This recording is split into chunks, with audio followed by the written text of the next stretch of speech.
with you. And with your spirit. A reading from the Holy Gospel according to Luke. Glory to you, O Lord. Jesus said to the crowds, "When you see a cloud rising in the west, you say immediately, 'That is going to rain.' And so it does. And when you notice that the wind is blowing from south, you say that it's going to be hot. And so it is. You hypocrites, you know how to interpret the appearance of the earth and of the sky. Why do you not know how to interpret the present time? Why do you not judge for yourselves what is right? If you are to go with your opponent before a magistrate, make an effort to settle the matter on the way. Otherwise, your opponent will turn you over to the judge, and the judge hand you over to the constable, and the constable throw you into prison. I say to you, you will not be released until you have paid the last penny." The Gospel of the Lord. Praise to you, Lord Jesus Christ. What we are doing every day is only a part of our spirituality, that is catechesis. And of course, catechesis primarily addresses the mind because it's about teaching, about faith and morals. But we also need the sacrament or the grace. Catechesis is to inform.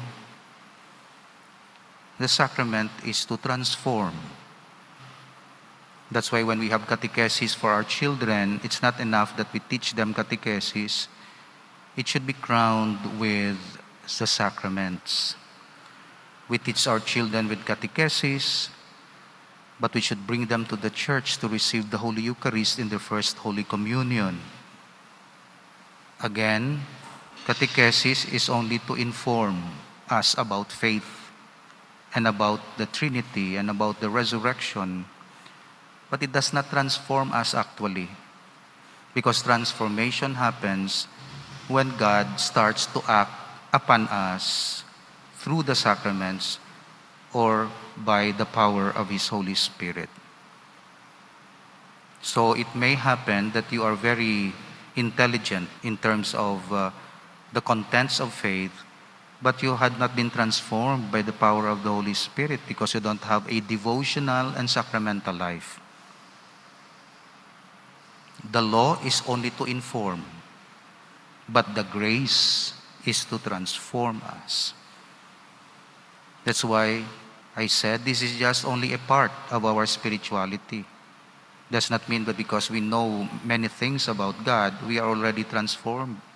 No, it does not follow.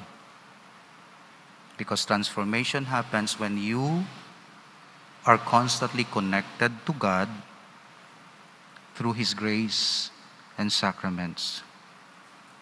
So it's good that we have catechesis, of course, so that we'll appreciate more our relationship with God and we know how to handle, how to deal with things. Because we know that things are holy, we need to be holy also. These are being taught in our catechesis. For me, it's information. School is only for formation, information, and formation, Christian values. But transformation is always the work of the grace of God. So, we need to complete, so to say, even in our personal life, in our familial life, and communal, societal life. We continue with our meditations on the immortality of the soul. So we've already transferred from meditating on the nature of God, which we acknowledge will not be able to comprehend everything in this world because our time is limited and our mind is limited and we could not contain everything. It's like a cup or a glass that cannot contain the entire ocean, but at least we have the sample of the entire ocean in our soul and in our mind. Time will come when the Lord will expand our understanding, and then we come to understand everything. In His light, we will see light someday. But anyway, does not mean because we only contain as much, we'll leave it behind, we'll ignore it. No. It's a prelude. It's a seed to what we are going to receive, which is more perfect, much bigger in the life to come. So immortality of soul, again, our intention is to prepare ourselves for the All Souls Day. Okay, so when the All Souls Day comes, we'll appreciate and come to understand the teachings of the church, and then act accordingly. We'll pray. We'll be inspired to pray for our own soul and for the souls of our brothers and sisters, most especially those who are forgotten by their families. Again, our structure is, in this world, we are church militant, combating against sin, and we have the privilege to pray for our petitions, because we are the recipients of our prayer, for my health, for my salvation, for my peace, for my virtues, for my sanctification. Intercession for the needs of others, for the peace in the world, sanctification of our leaders, for others. So in this world, we are privileged for this petition and intercession faculty, so to say, privilege. But in purgatory, they are already deprived of the prayer for petition, because their prayer is already an intercessory prayer. So they could not gain merit, so to say. Here in this world, we can gain merit. Of course, the number one merit is the merit of Christ, but we can participate in His merits for our salvation. But in purgatory, ang plaso natapos na. So hindi na sila kagain sang merit, hindi na sila kadugang, kaya nakasulod na sila sa door of death. So kung anong status mo, amo na gid na, meaning to say, wala ka na sang merits pa, hindi ka na ma-convert, hindi ka na maano, wala na. Okay? Pero dito sa purgatory, because there are only two ways, the way to death and the way to life, ang purgatory is already on the way to life. But it's a first stage towards life, eternal life. It's already a path to heaven. Path to hell, path to heaven, and the first part of this way to heaven is the purgatory. You are being prepared because nobody will enter with sin or with the attachment to the world and to material things. So sa lag sa purgatorio, ginapa-detach sila. Because if they pray for their own petition, they still cling to their petition, to their needs. Amo na ang aton nga teolohiya. So hindi na sila, so to say, makapangayo for themselves, but they can pangayo, they can pray for us sa sining kalibutan. That's why some people have devotions to the souls in purgatory. Okay? And their prayers are oftentimes heard and granted by God because of the merits of the souls in purgatory, not for themselves, but for the loved ones. So ano ang gina-receive sang kalag sa purgatorio? Our mercy, our petitions to God. So Lord, have mercy on them. Eternal rest grant unto them, O Lord, and let perpetual light shine upon them. Ti, kung ang imo mga bata, wala mo gin-train, di sila kadungdung, wala sila gapati sa purgatorio. Ti, ano na lang to? Of course, si St. John Paul II can pray for you. Mga santos. Kung may santos ka, that's why gina-entrust. Para nga kung kulangon ng aton diri prayer kung sa purgatorio kita, we have friends in heaven to pray for us because we have been entrusted. So St. John Paul II, pray for them. Amo na ka-importante. Okay? Of course, importante man ang balayran sa tubig, pagkaon, bayo, sa kalibutan. Pero may importante man to sa pihak. Amo na subong ang obra sang devil. Gina-cloud yang aton mind nga do wala didto, do puro lang diri. Para hindi kita ka-preparar. Hindi ka ka-preparar kay ginatabunan niya mo. Wala didto, do wala, na-ignore mo lang. Only to realize, wala ka gali balon. Do manuglakat ka dito sa abroad, tapos wala mo ito na panumdum ya, sang tawgon ka na, subong nga adlaw mapa-abroad, wala ka preparar, wala ka balon, wala ka kaano, kundi matalang ka, mano ka to. Pero kung ka-preparar ka, hindi gustong devil makapreparar kita, maintindihan ta ni tanan, hindi siya gusto sila. That's why may simbahan para magpa-intindi sila. So kung dito sa purgatorio, ang kalag, gahulat sa naton prayers para sa ila. Again, ang prayers naton hindi fee para sa ila salvation, kundi plea. It's not a fee, it's a plea. It's asking for mercy because it's up to God. Basta, Lord, have mercy lang, bahala ka na, basta, pangayo ako, ikaw desisyon, ikaw kabalo ko na nung status ang kalag dira. But we pray para sa kalag sa purgatorio. Of course, para sa Katoliko, anong highest form of prayer? Even apart from your own disposition and worthiness, is the sacrifice of the Mass. Because the sacrifice of the Mass is meritorious even if you are sinful or you find yourself in the state of sin. So, ma-apply ito ya. Pero ang aton other prayers, nag-require nga kita dispose. Kaya kung mga devotions, hindi ka dispose, kulang yung merits. Pero misa, hindi ka dispose, the same ang merit siya.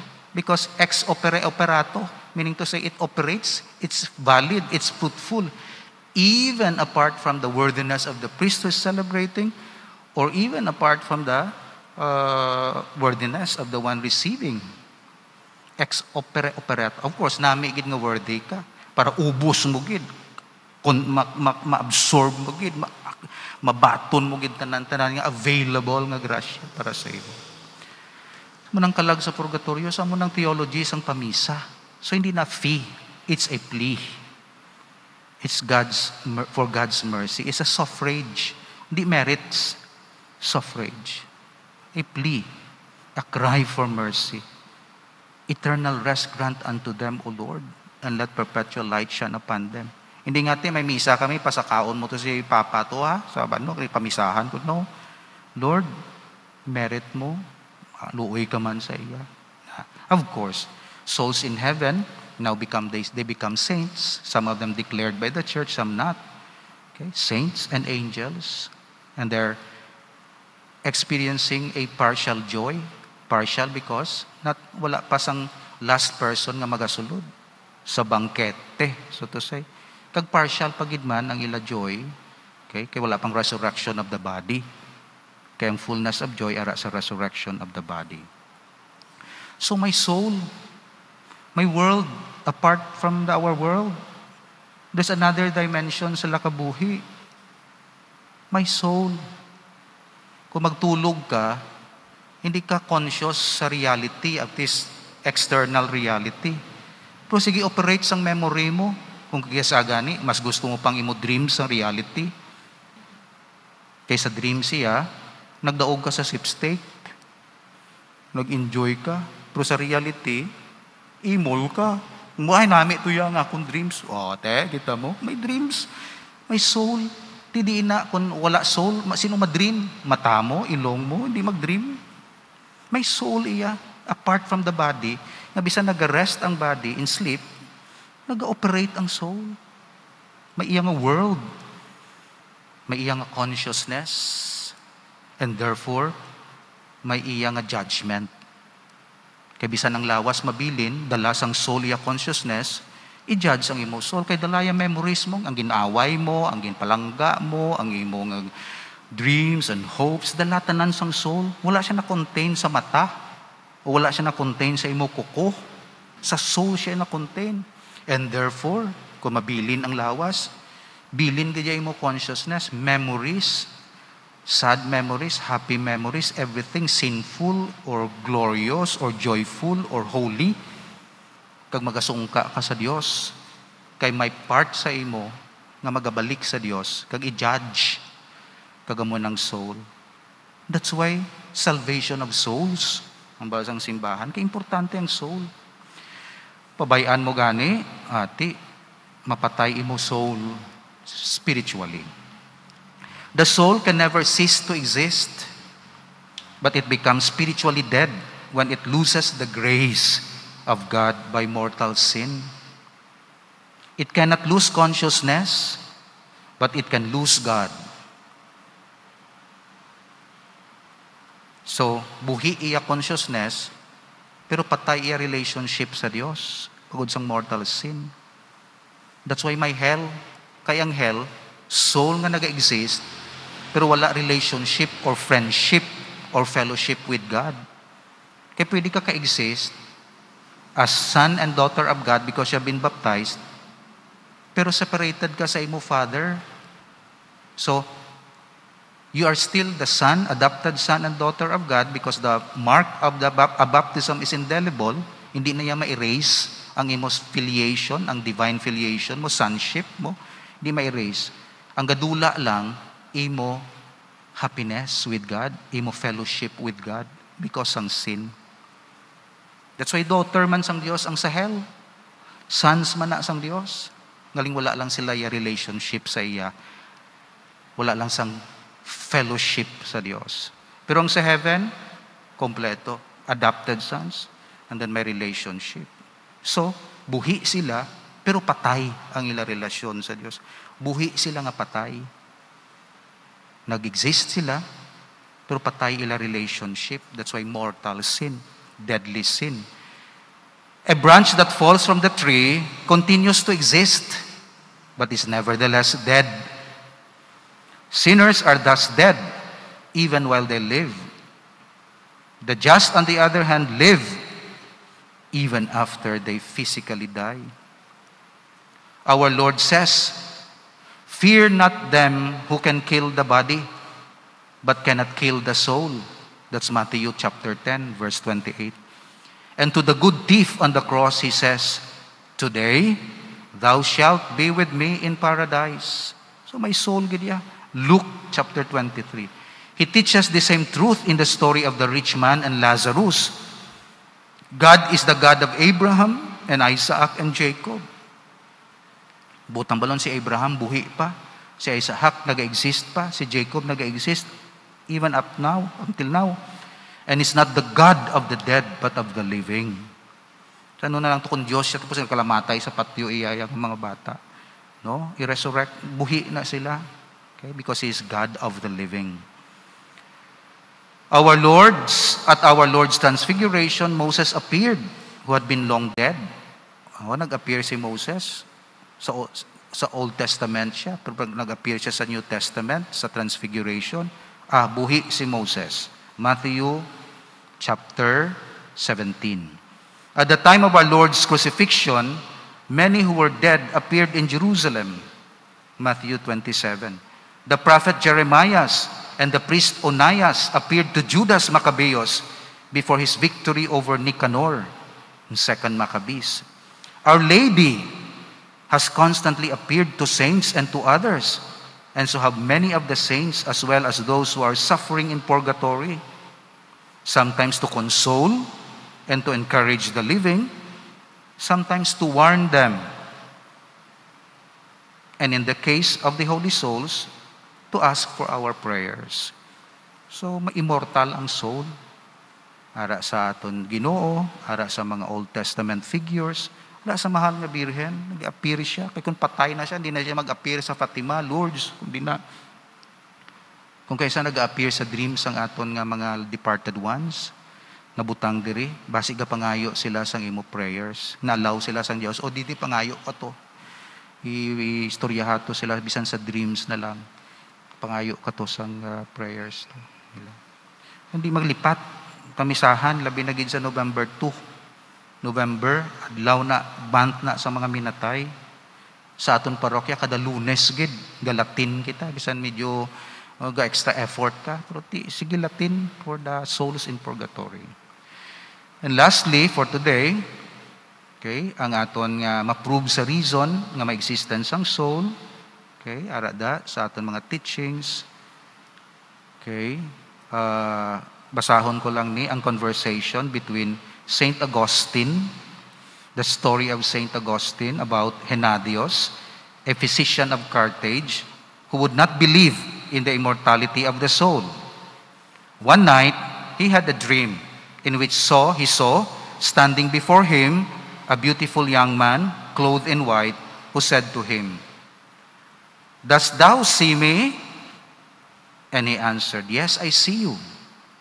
The young man rejoined, "Dost thou see me with thine eyes?"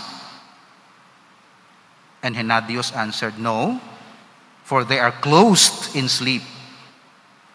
"With what then dost thou see me?" And Hennadio answered, "I do not know." The young man continued, "Dost thou hear me?" "Yes." "With thine ears?" "No, for these two are wrapped in sleep." "With what then dost hear me?" "I know not," answered Hennadius. "Are you speaking to me?" was the next question. "Yes."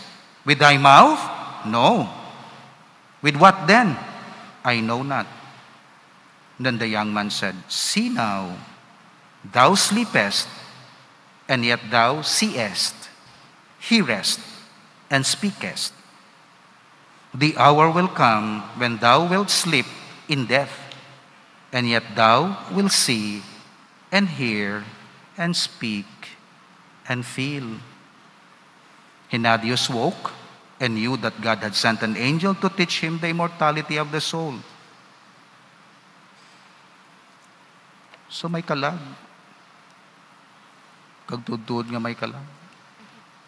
Gandi hindi kita magpadala sa mga atheist nga siling, no, produkto lang ni isang development of the brain.